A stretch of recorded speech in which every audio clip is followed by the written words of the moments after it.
At this point in time, it is basically an undeniable fact that Jeffrey Epstein on multiple occasions attempted to have biological children. It's not something that the news media or many people have given real consideration to, but the newest drop of millions of Jeffrey Epstein documents basically prove that this is in fact the case. I've covered this in extensive detail in the past, and while I won't go through everything, I will just give a brief overview of the pre-existing evidence. Firstly, Jeffrey Epstein explicitly and boastfully stated to many prominent scientists his intention to turn his Santa Fe, New Mexico ranch into a place where up to 20 women could be impregnated with his sperm and, quote, seed the human race with his DNA. He talked about this over years and years and years and actually cultivated relationships with people who were experts in the field of genetics and ran companies. One of these is Ann Wojcicki, who ran 23andMe, one of the most notable DNA testing companies. Epstein also tried to make his own genetic testing company called Southern Trust. He wasn't very good at naming companies. And the objective of the Southern Trust was to screen out undesirable characteristics in one's own DNA so that when one had children, those undesirable genetic characteristics were not passed on. The financials around that company are extremely shady. The New York Times reported that the company made about $200 million in revenue in its first 5 years, although where that money came from is anyone's guess. In addition to that, a victim of Jeffrey Epstein testified under oath that she had seen a photo of Ghislaine Maxwell, Jeffrey Epstein's longtime girlfriend, pregnant. Most compellingly, perhaps in 2005 and 2007, Ghislaine Maxwell, according to leaked emails late last year, sent detailed instructions to Jeffrey Epstein for the collection of sperm during a fertility procedure. All of those pieces of evidence, I think, make it quite plausible that Jeffrey Epstein did have children, but when I searched common search terms like birth, childbirth, pregnant, pregnancy, fertility, things like that in the DOJ website, multiple interesting sources came up that I think actually deepened the case and make it even more plausible. When it comes to the new files, I want to start with this extremely disturbing and moving diary written by an unnamed girl reportedly in 2002, and I want to warn you that some of this stuff is extremely hard to read.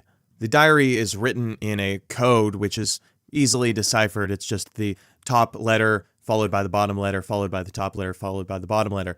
However, the Justice Department has decoded it and written it out here for us. On the first page, it reads, "Close your eyes, close your eyes, close your eyes.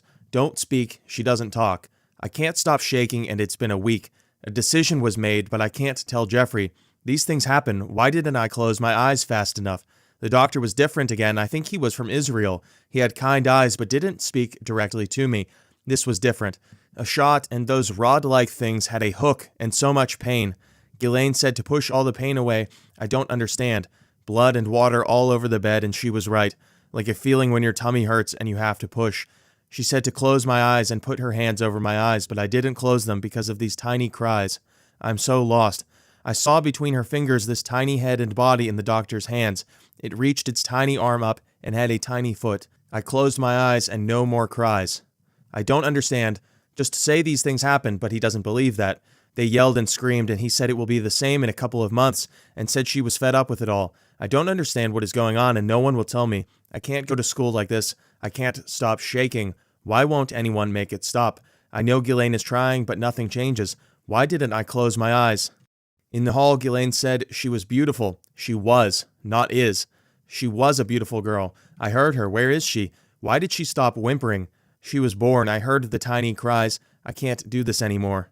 This page has a poem called Stillborn with the still in the word stillborn crossed out. In the top right-hand corner, sort of pasted on there like a scrapbook, it says, "My heart is breaking." In the next page, it says, "He was right. A couple months and 2 pink lines with a hold on being with others until after it was positive. I want to die. Why didn't she protect me? As long as I'm wearing what you want, there is no respect for me as a human. I'm nothing but your property and incubator.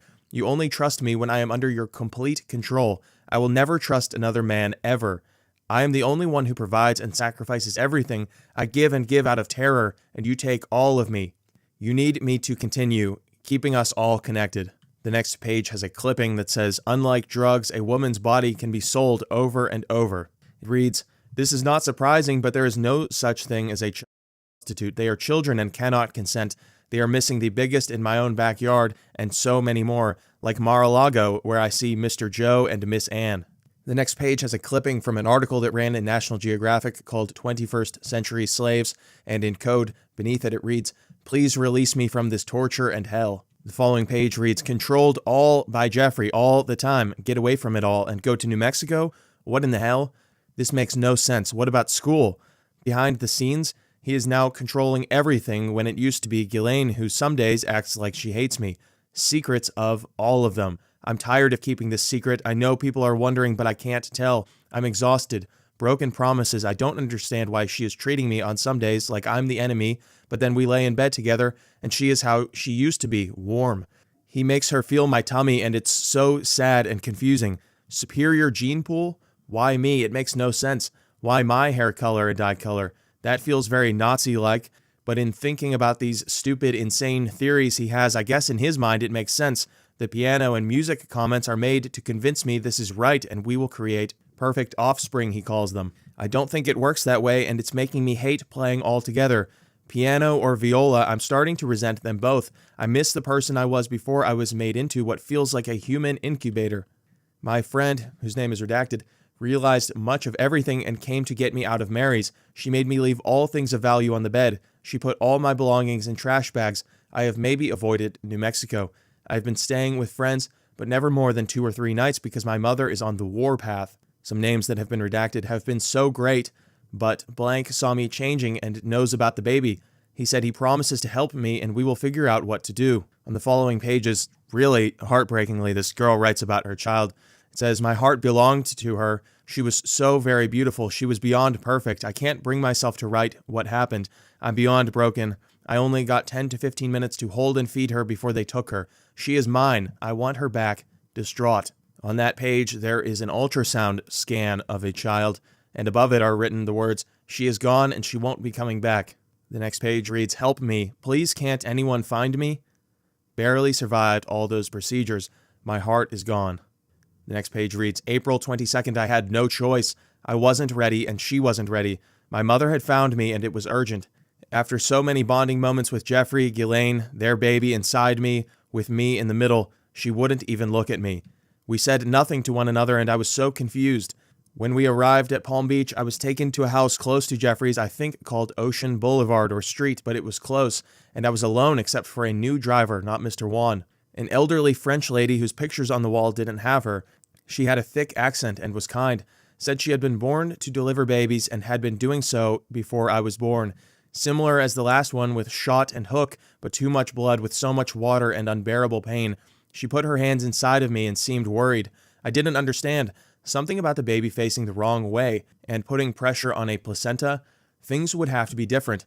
She said I had to be brave and strong and listen to her directions so she could help safely get the baby out. I was terrified seeing so much blood on the bed and floor and started to panic. She had me flip over to my hands and knees and had me push and it was so excruciating. I could feel everything as she tried to guide the baby out, but I was so tired. I felt I was dying, but suddenly she had caught a beautiful baby girl who made more than a whimper but beautiful cries. She let me hold her and washed her and brought her back clean and perfect. She smelled so good and showed me how to feed her. But only after 15 minutes Mr. M came to take her. I was hysterical and begging for more time. She said those horrible girls were in the car waiting, but I wouldn't let her go. The old woman promised me she would be safe and I had to let go. 4 pounds, 10 ounces, 18.5 inches long with beautiful long fingers. I am dead inside. Life has no meaning. I don't want to be here. The following page has a poem, and the page after that, decoded, reads, Jean-Luc Brunel is a disgusting pig with bad breath, and I am almost positive he does these disgusting things because he is struggling with maybe being gay. 6 weeks wasn't even given before being sent back. Punishment for trying to run. Why can no one help me? Ghislaine is gone. I am so lost and my heart is broken. Is this my destiny? I need them, everyone, all to see. I still always dream to build a better world. She went from being a beautiful young girl to a sad, broken child. And then at the bottom it says, she came in like a lamb and went out a lioness. And the final page is this very eerie clipping of a girl who is holding flowers and facing away from the camera. I've read a lot of things related to Jeffrey Epstein, and this is probably one of the most heartbreaking pieces of writing that I've ever come across.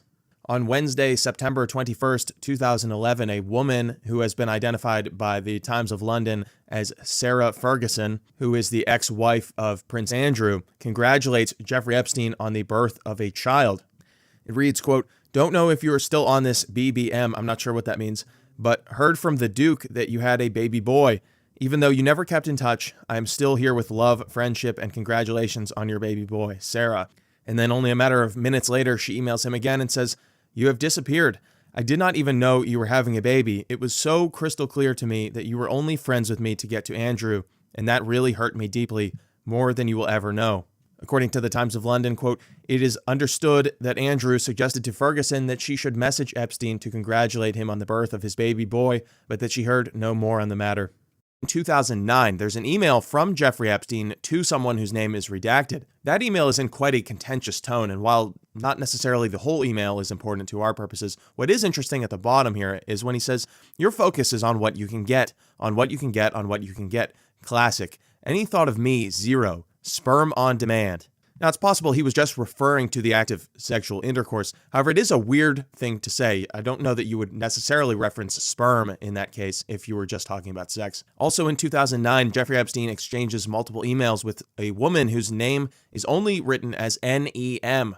If these are in fact initials, and I'm not saying that this is her, but there is a compelling case to be made that the most notable person in Jeffrey Epstein's orbit, who this could be, is Nadia Marcinkova. If that name sounds familiar, it's probably because she's often referred to as Jeffrey Epstein's global girl. She knew how to fly a plane, and she was often seen in many prominent photos with Jeffrey Epstein. Whatever the case, Jeffrey Epstein in this email is discussing with NEM ovulation cycles.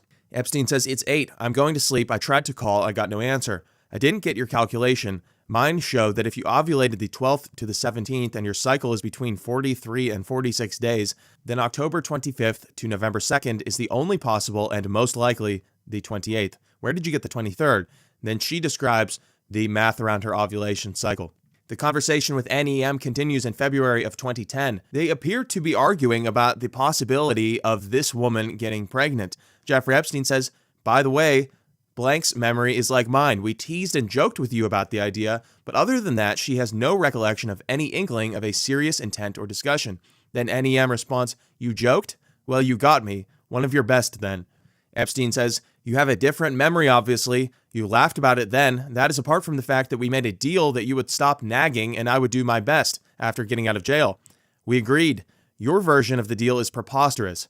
That you would agree to stop nagging only if you were actually pregnant makes no sense whatsoever. None. Could you imagine me agreeing to be nagged for a year or more until we got lucky? I do not want to argue I lived up to our agreement, but you, like almost every agreement you proposed, did not." Given the context of the previous email, it makes me wonder if their attempts at getting pregnant were unsuccessful. However, it doesn't really make sense that they would be coordinating ovulation cycles and things like that only a matter of months before Jeffrey Epstein tries to pass it all off as a joke. So I'm not quite sure what to make of this one. This next email in June 5th of 2012 is sent from someone whose name is redacted to Jeffrey Epstein with the subject line pregnancy. Under the attachments field, it says Soraya 5, Soraya 6.jpg, Tassara.jpg, and then 2 more photos of whoever Tassara is. Now, I did some digging, and if you've watched this channel, you know that I don't like to get into the field of speculation, both because I believe in dealing with the facts, but I also don't want to defame an innocent person. So to be clear, I am not saying that the women that I'm about to speak about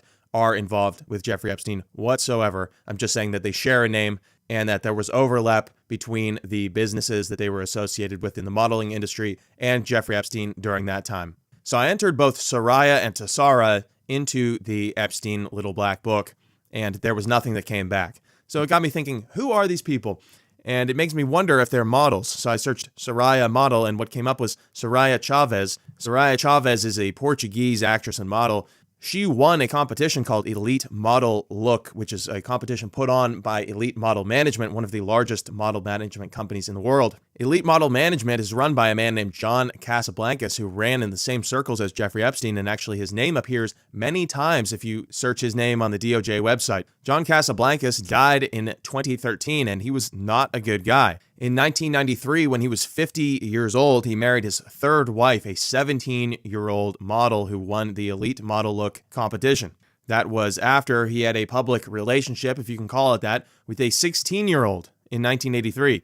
If you're a fan of The Strokes, the name Casablancas probably sounds familiar. John Casablancas is actually the father of the lead singer of that band, just a side note. Casablancas was friends with Donald Trump and actually represented his daughter Ivanka when she entered the modeling world at age 15. Likewise, when I searched Tessara model, what came up was a model named Tessara Fonseca, who was represented by Trump Model Management at a certain point. Again, just to be clear, I'm not accusing anyone or implying anyone of having a connection with Jeffrey Epstein or Donald Trump, just sharing what happened when I searched those terms. On June 19th, 2013, Jeffrey Epstein receives an email from a woman which contains only a subject line that reads, "I'm pregnant." Now, I have to say, when I searched the term pregnant or pregnancy, there were a lot of people sharing that they were pregnant with Jeffrey Epstein, but the tone was generally different. I got the sense that it was more of a thing that they were sharing with an old friend that they had gotten pregnant by their husband or someone like that. This email seems a bit different. There's an urgency about it and a brevity to it that I think suggests that it's not necessarily a cordial birth announcement that you might share with a friend. In October of 2013, Ghislaine Maxwell, up in the left-hand corner here, receives a bank statement from her bank, JP Morgan. And there's an interesting purchase on here. On October 15th, she spent $1,000 at the NYU School of Medicine, IVF, it says. Now, Ghislaine Maxwell was well into her 50s at this point in time and would have required a medical miracle to get pregnant, so I think it's probably not likely that this was for her. However, I could not find any additional context. Jeffrey Epstein emails someone named Ivka on March 2nd, 2015. He says, "Where are you now? I'm in Paris." Ivka, whoever that is, says, "London, got news for you, I'm pregnant." Now, this woman could just be sharing news that her partner, whoever that is, got her pregnant. It doesn't necessarily mean anything about Jeffrey Epstein. But if you search Ivka model, and I know I'm going to drive some people crazy by saying this, but again, I'm not accusing anyone of anything. There is a model named Ivka Sturm, and in 2015, only a matter of months after this email comes up, Ivka Sturm gives birth to a baby boy. On top of that, Ivka Sturm also competed in and won the elite model look competition that we were just talking about. If you search who Ivka Sturm's partner was at that point in time, nothing really comes up. There are some sources reporting that the father was Constance Jablonski, who lives in France and is a model. However, Constance Jablonski is a female model and actually just had a child with her partner, who's a French cyclist, only a matter of about 3 or 4 years ago. So it just makes no sense. This entire section with the models is probably worth digging into on a deeper level. The next section is undated. These are documents from the office of Zev Rosenwax, who is a doctor at the Cornell School of Medicine.